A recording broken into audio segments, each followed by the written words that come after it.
আজকে বাংলাদেশে একটি উস্কানিমূলক পরিবেশ সৃষ্টির চেষ্টা করা হয়েছিল।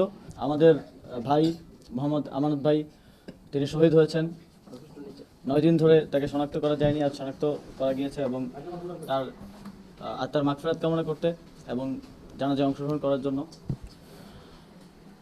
আমাদের এই আন্দোলনে সারা দেশে সহস্র শহীদ এবং প্রায় 20,000 আহত, অনেকের অঙ্গহানি হয়েছে, অনেকে সারা জীবনের জন্য অন্ধ হয়ে গেছেন।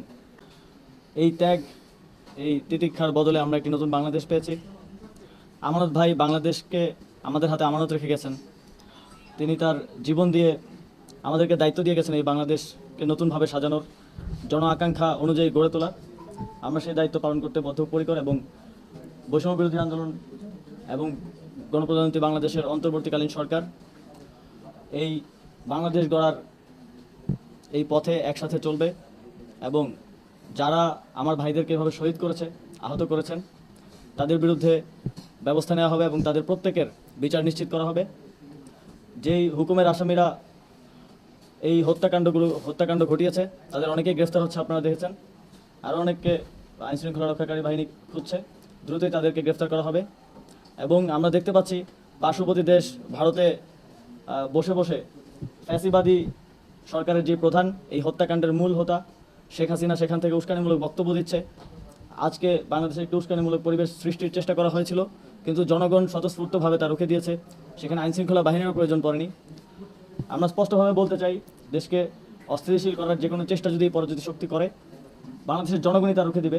বাংলাদেশের জনগণ যে স্বাধীনতা অর্জন করেছে সেটা রক্ষা করার দায়িত্ব তারাই নেবে।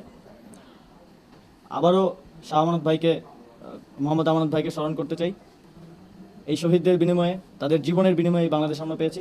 বাংলাদেশের প্রত্যেকটি নাগরিকের দায়িত্ব এই শহীদদের সম্মান রক্ষা করা এবং বাংলাদেশকে গড়ে তোলায় কাঁধে কাঁধ মিলিয়ে এগিয়ে চলা। আপনারা দেখতে পেয়েছেন পুলিশ ইতিমধ্যে তাদের দায়িত্বে আসা শুরু করেছে এবং প্রতিটি জায়গায় তারা দায়িত্ব নিচ্ছেন এবং আইনশৃঙ্খলা রক্ষায় এগিয়ে আসছেন এবং যারা গত হত্যাকাণ্ডের জন্য দায়ী তাদেরকে গ্রেফতার কার্যক্রমে চলমান আছে। তরুণ সমাজের প্রতিনিধি হিসেবে এবং এই গণ অভ্যুত্থানের প্রতিনিধি হিসেবে আমরা যেই জন আকাঙ্ক্ষার ভিত্তিতে এই গণ অভ্যুত্থান ঘটেছে এবং মানুষ যেই পুরো রাষ্ট্রের সংস্কারের উদ্দেশ্যে রাজপথে নেমে এসেছিল তা পূরণ করা এবং বাস্তবায়নের জন্য আমরা সর্বোচ্চ চেষ্টা করব এবং মানুষের কথাগুলো, ছাত্রদের কথাগুলো ক্যাবিনেটে রাষ্ট্রের সর্বোচ্চ পর্যায়ে তুলে ধরা এবং বাস্তবায়ন